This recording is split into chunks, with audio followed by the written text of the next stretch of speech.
At this stage of a swimmer's progression, we now look at the breaststroke.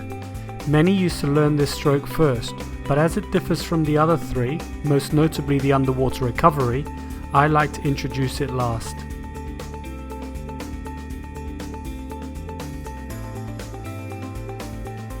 Also unlike the other three strokes, the majority of the power in breaststroke comes from the leg kick. Breaststroke kicks are sometimes referred to as a frog kick due to its similarity in look. It begins with a glide, then recovery, then the out sweep and in sweep, again followed by a glide. Both legs must be simultaneous, which can often cause problems.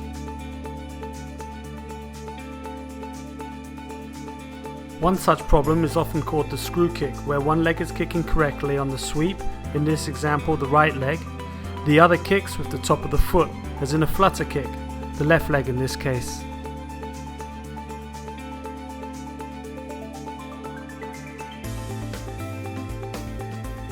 If both the toes are pointed, then both the feet will be kicking with the top of the foot.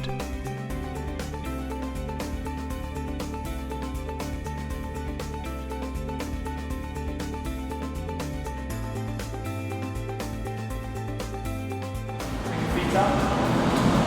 Okay, and then you flex here. Make sure your toes go apart a little bit.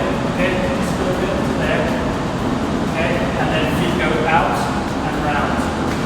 Okay, let's do it again. Come up, flex there. We'll go out, and bring it back round. Cool, let's do that again. Come up, out, and round. Okay, now your toe up, out, and round. Come up, out, round. With that 2-minute practice, we can now see that Flora's legs, and in particular her feet, are becoming more simultaneous. Continue practicing with a float or a drag, and let them focus on their kicks by having them keep their head down. If they alter their body position by lifting their head too often, they may try to kick too hard, reverting them back to a screw kick.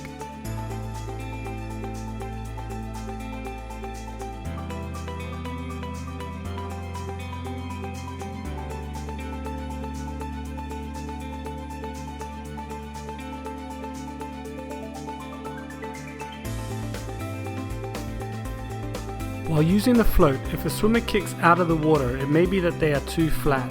Have them drop their hips so that they can kick down and back by getting them to keep their head up when using a float. Or if they are too young to use a float with the head out of the water, use a woggle.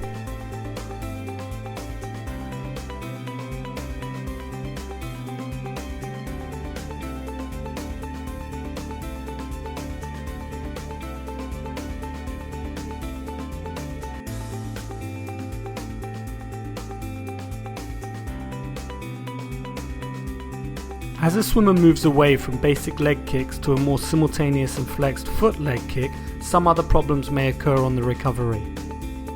In this example, we see that while kicking, the knees go to the chest. With this, the hips will rise and the legs will create a lot of drag. Try to encourage them not to fold at the waist and practice the kicks on the back.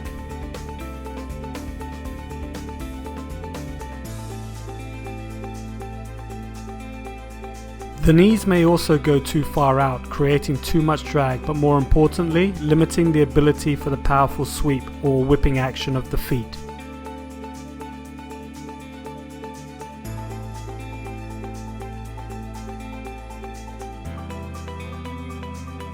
Finally, we have the lifting of the feet out of the water as mentioned earlier.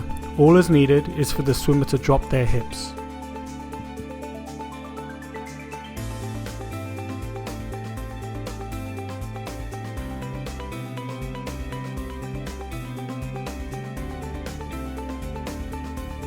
The second practice on the side is for those with good flexion of the feet but need to feel the sweep.